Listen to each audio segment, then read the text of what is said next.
വയനാട്ടിൽ മാവോയിസ്റ്റുകൾക്കായുള്ള തെരച്ചിൽ പോലീസും തണ്ടർബോൾട്ടും ശക്തമാക്കി. വയനാട്ടിലെ വെള്ളമുണ്ടയിൽ ആക്രമണം നടത്തിയത് 8 അംഗ മാവോയിസ്റ്റ് സംഘമെന്നും സ്ഥലത്തുനിന്ന് മാവോയിസ്റ്റുകളുടേതെന്ന് സംശയിക്കുന്ന വസ്ത്രങ്ങളും കണ്ടെത്തിയതായി പോലീസ് അറിയിച്ചു.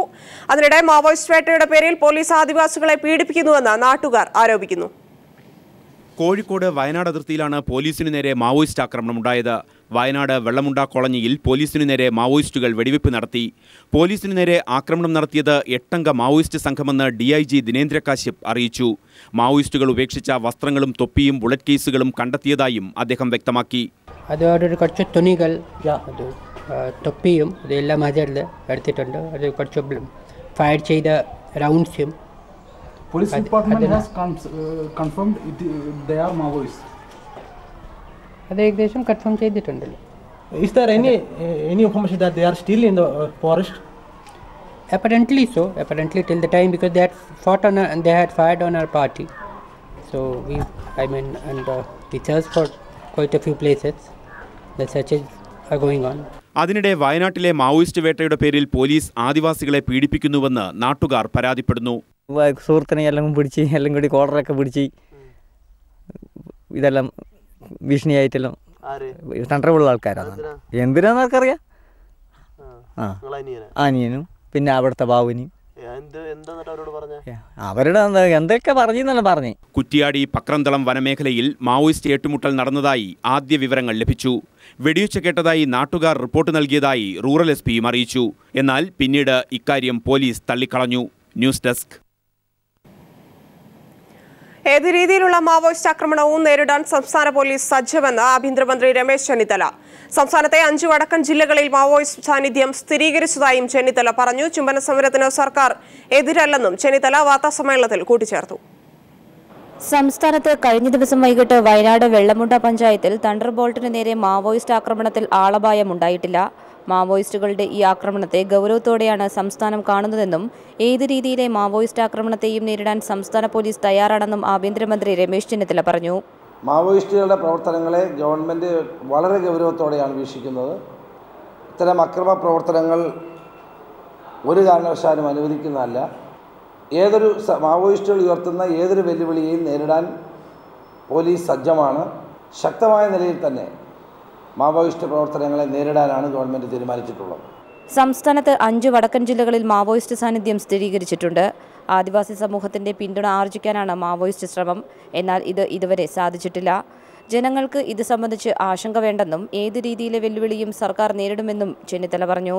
സംസ്ഥാന സുരക്ഷയെ ബാധിക്കുമെന്നതിനാൽ കൂടുതൽ പറയുന്നില്ലെന്നും മന്ത്രി വ്യക്തമാക്കി. നീറ്റ ജലാറ്റിൻ ഓഫീസ് ആക്രമണത്തിന് പിന്നിൽ മാവോയിസ്റ്റുകളാണെന്ന് സ്ഥിരീകരിച്ചിട്ടില്ലെന്നും മന്ത്രി പറഞ്ഞു. ഒരു രീതിയിലുള്ള സമരത്തോടും സർക്കാരിന് എതിർപ്പില്ല. ചുംബന സമരം മറ്റുള്ളവർക്ക് ബുദ്ധിമുട്ടായപ്പോഴാണ് പോലീസ് ഇടപെട്ടത്. സമരം നടത്തുന്നവർക്കെതിരെ സമരം ചെയ്യാനും അവകാശമുണ്ടെന്നും രമേശ് ചെന്നിത്തല തിരുവനന്തപുരത്ത് പറഞ്ഞു. ബാർക്കോഴ വിഷയത്തിൽ കേസ് രജിസ്റ്റർ ചെയ്യുന്ന വിഷയത്തിൽ ഒഴുക്കൻ മറുപടിയായിരുന്നു മന്ത്രിയുടേത്. കേസ് അന്വേഷണത്തിൽ സർക്കാരും മന്ത്രിയും ഇടപെട്ടിട്ടില്ലെന്ന പതിവ് ശൈലിയിൽ മറുപടി പറഞ്ഞ് മന്ത്രി അവസാനിപ്പിക്കുകയായിരുന്നു. News bureau, Thiruvananthapuram. 10 ബാറുകൾ കൂടി പ്രവർത്തനാനുമതി നൽകാൻ ഹൈക്കോടതി ഉത്തരവ്. കോടതിയുടെ മുൻ ഉത്തരവ് നടപ്പാക്കാത്തതിനെതിരെ ബാർ ഉടമകൾ നൽകിയ കോടതിയലക്ഷ്യ ഹർജിയിൽ നിയമ സെക്രട്ടറി നേരിട്ട് ഹാജരാകണമെന്നും കോടതി ഉത്തരവിട്ടു. കോടതിയുടെ മുൻ ഉത്തരവ് പ്രകാരം സർക്കാർ തീരുമാനമെടുക്കാത്തത് എന്തുകൊണ്ടാണെന്ന് കോടതി ചോദിച്ചു. എന്നാൽ ഇക്കാര്യത്തിൽ തീരുമാനമെടുത്തിട്ടുണ്ടെന്ന് സർക്കാർ വിശദീകരിച്ചു. അങ്ങനെയെങ്കിൽ 10 ദിവസത്തിനകം തീരുമാനം നടപ്പിലാക്കണമെന്ന് കോടതി ഉത്തരവിട്ടു. ബാർക്കോഴയിൽ മാണിക്കെതിരെ കേസെടുക്കേണ്ടെന്ന് വിജിലൻസിന്റെ പ്രാഥമിക തീരുമാനം. കോടതി ശുപാർശയോ നിയമോപദേശമോ മറിച്ചായാൽ മാത്രം കേസെടുക്കും.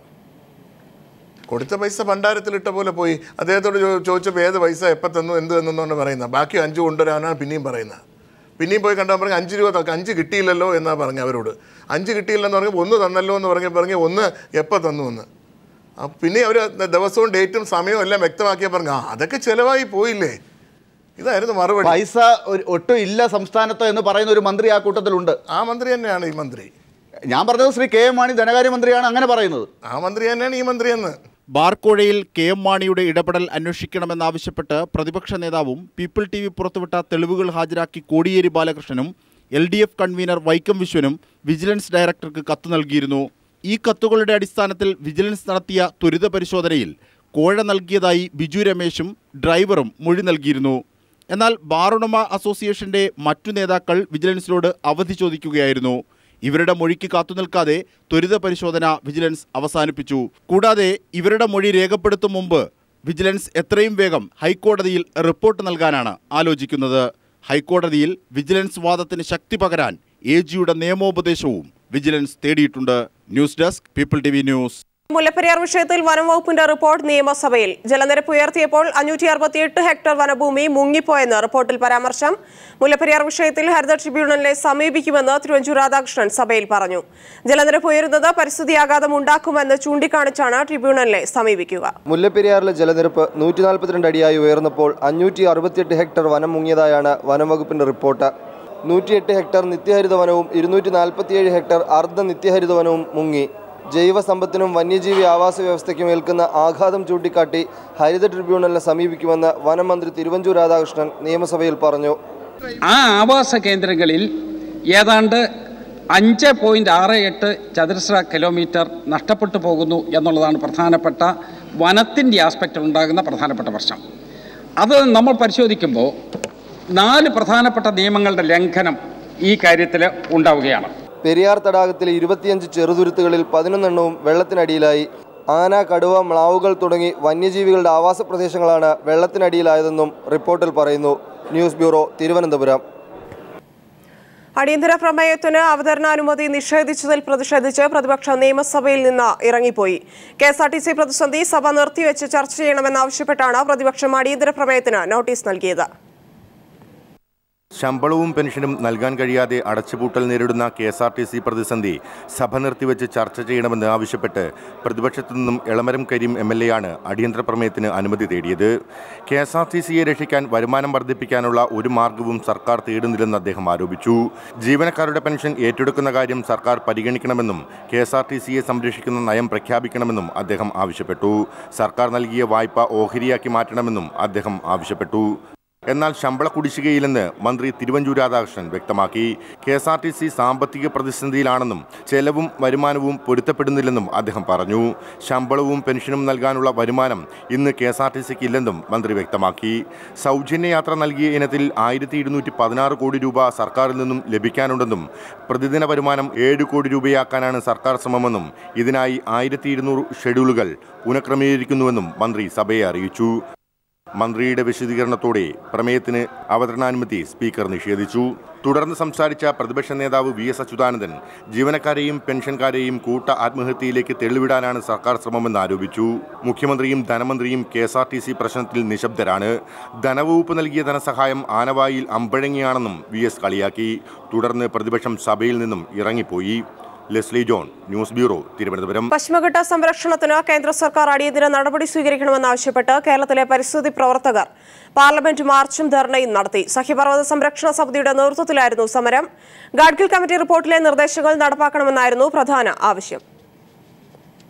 പശ്ചിമഘട്ട സംരക്ഷണത്തിൽ കേന്ദ്ര സംസ്ഥാന സർക്കാരുകൾ കാട്ടുന്ന അലംഭാവം അവസാനിപ്പിക്കണമെന്നാവശ്യപ്പെട്ടായിരുന്നു പരിസ്ഥിതി പ്രവർത്തകർ മാർച്ച് നടത്തിയത്.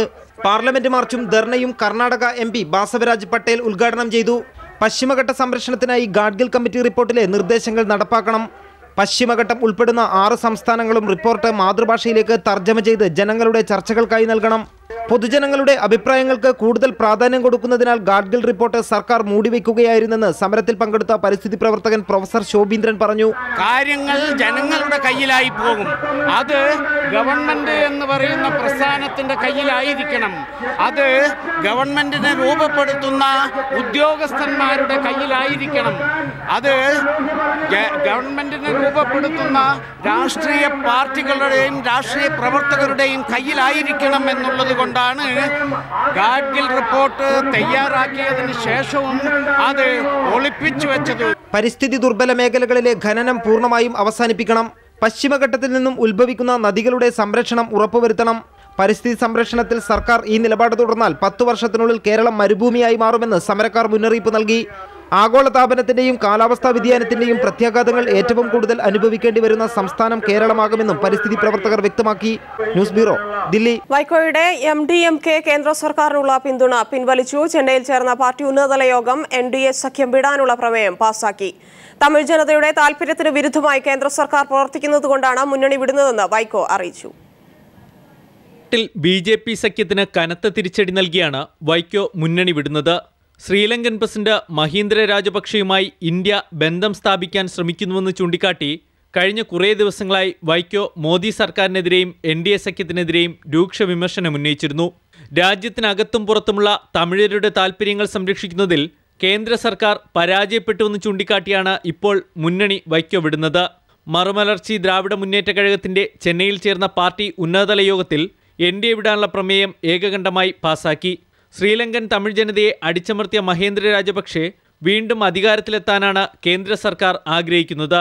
തമിഴ് മത്സ്യത്തൊഴിലാളികൾ വിട്ടയച്ച ശ്രീലങ്കൻ സർക്കാരിന്റെ നടപടി നാടകമായിരുന്നുവെന്നും വൈക്കോ കുറ്റപ്പെടുത്തി. മുല്ലപ്പെരിയാർ ഡാമിന്റെ കാര്യത്തിൽ കേരളത്തിന് അനുകൂലമായാണ് കേന്ദ്ര സർക്കാർ പ്രവർത്തിക്കുന്നതെന്നും വൈക്കോ പ്രമേയത്തിൽ ചൂണ്ടിക്കാട്ടുന്നു. ഈ മാസം 20-21 തീയതികളിൽ BJP ദേശീയ അധ്യക്ഷൻ അമിത്ഷാ തമിഴ്നാട് സന്ദർശിക്കുന്നുണ്ട്. അതിനു മുമ്പ് വൈക്കോയുമായുള്ള പ്രശ്നങ്ങൾ പരിഹരിക്കാൻ BJP ശ്രമം നടത്തിയെങ്കിലും വൈക്കോ വഴങ്ങിയില്ല. News bureau, Delhi. തിരുവനന്തപുരം ആയുർവേദ കോളേജിലെ വിദ്യാർത്ഥി സമരം ഒത്തുതീർപ്പാക്കണമെന്നാവശ്യപ്പെട്ട് SFIയുടെ നേതൃത്വത്തിൽ നിയമസഭയിലേക്ക് മാർച്ച് നടത്തി. വി ശിവൻകുട്ടി MLA മാർച്ച് ഉദ്ഘാടനം ചെയ്തു. നിയമസഭാ മന്ദിരത്തിന് സമീപം പോലീസ് തടഞ്ഞതിനെ തുടർന്ന് വിദ്യാർത്ഥികൾ റോഡിൽ കുത്തിയിരുന്നു. വിവിധ ആവശ്യങ്ങൾ ഉന്നയിച്ച് 6 ദിവസം മുമ്പാണ് വിദ്യാർത്ഥികൾ അനിശ്ചിതകാല രാപ്പകൽ സമരം ആരംഭിച്ചത്. നിയമന നിരോധനം എടുത്തുകളയുന്ന കാര്യത്തിൽ മുഖ്യമന്ത്രി ഉമ്മൻചാണ്ടി വാക്കുപാലിച്ചില്ലെന്ന് DYFI. യുവാക്കളെ വഞ്ചിക്കുന്ന സർക്കാർ നിലപാടിനെതിരെ വീണ്ടും സമരം തുടങ്ങുമെന്നും DYFI സംസ്ഥാന പ്രസിഡന്റ് TV രാജേഷ് MLAയും സെക്രട്ടറി M സ്വരാജും തിരുവനന്തപുരത്ത് പറഞ്ഞു. ഒരു സമരത്തിന്റെ മുൻപിൽ യുവജന സംഘടനാ പ്രതിനിധികളുമായി ഒത്തുതീർപ്പ് ചർച്ച നടത്തി ഡിമാൻഡുകൾ അംഗീകരിച്ച് അത് രേഖയാക്കി തന്ന് സമരം അവസാനിച്ചു കഴിഞ്ഞാൽ ഒത്തുതീർപ്പ് വ്യവസ്ഥകൾ പാലിക്കേണ്ടതില്ല എന്ന നിലപാട് മാന്യതയുള്ളവർക്ക് ചേർന്നതല്ല. കേരളത്തിലെ മുഖ്യമന്ത്രിയും മന്ത്രിസഭയും ഈ കാര്യത്തിൽ അന്തസ്സ് കാണിക്കാൻ തയ്യാറാവണം. ഒത്തുതീർപ്പ് വ്യവസ്ഥകൾ പാലിക്കണം. അല്ലാത്ത പക്ഷം വീണ്ടും ഈ ഗവൺമെന്റിനെതിരായി, ഈ വഞ്ചനയ്ക്കെതിരായി കൂടുതൽ ശക്തമായ സമരങ്ങളുമായി കേരളത്തിലെ യുവജന സംഘടനകൾക്ക് മുൻപോട്ട് വരേണ്ടതായി വരും. CPIM ആലപ്പുഴ ജില്ലാ സെക്രട്ടേറിയറ്റ് അംഗം KK ചെല്ലപ്പൻ അന്തരിച്ചു. 82 വയസ്സായിരുന്നു. ദീർഘകാലം ഇടുക്കി ജില്ലാ സെക്രട്ടറിയായി പ്രവർത്തിച്ചിട്ടുണ്ട്. ആലപ്പുഴ ജില്ലാ കമ്മിറ്റി ഓഫീസിലും കായംകുളം ഏരിയ കമ്മിറ്റി ഓഫീസിലെയും പൊതുദർശനത്തിന് ശേഷം നാളെ 11 മണിക്ക് മൃതദേഹം സംസ്കരിക്കും. ട്രേഡ് യൂണിയൻ പ്രസ്ഥാനത്തിനും പുരോഗമന പ്രസ്ഥാനങ്ങൾക്കും തീരാ നഷ്ടമാണ് ചെല്ലപ്പന്റെ വേർപാടെന്ന് CITU സംസ്ഥാന കമ്മിറ്റി അനുശോചിച്ചു. തിങ്കളാഴ്ച പുലർച്ചെ 3 മണിയോടെയായിരുന്നു KKC എന്ന് സഹപ്രവർത്തകർ വിളിച്ചിരുന്ന KK ചെല്ലപ്പൻ അന്തരിച്ചത്. 1972 മുതൽ 81 വരെ CPM ഇടുക്കി ജില്ലാ സെക്രട്ടറിയായി പ്രവർത്തിച്ചു. 88 മുതൽ 91 വരെ ആലപ്പുഴ ജില്ലാ സെക്രട്ടറിയായും പ്രവർത്തിച്ചിരുന്നു. കൂടാതെ CITU സംസ്ഥാന വൈസ് പ്രസിഡന്റായും ചെത്തൊഴിലാളി ഫെഡറേഷൻ സംസ്ഥാന ജനറൽ സെക്രട്ടറിയായും ഇദ്ദേഹം പ്രവർത്തിച്ചിട്ടുണ്ട്. കൂടാതെ മറ്റ് നിരവധി മേഖലകളിലും പ്രവർത്തിച്ചു വരുന്നതിനിടയിലായിരുന്നു KKCയുടെ അന്ത്യം.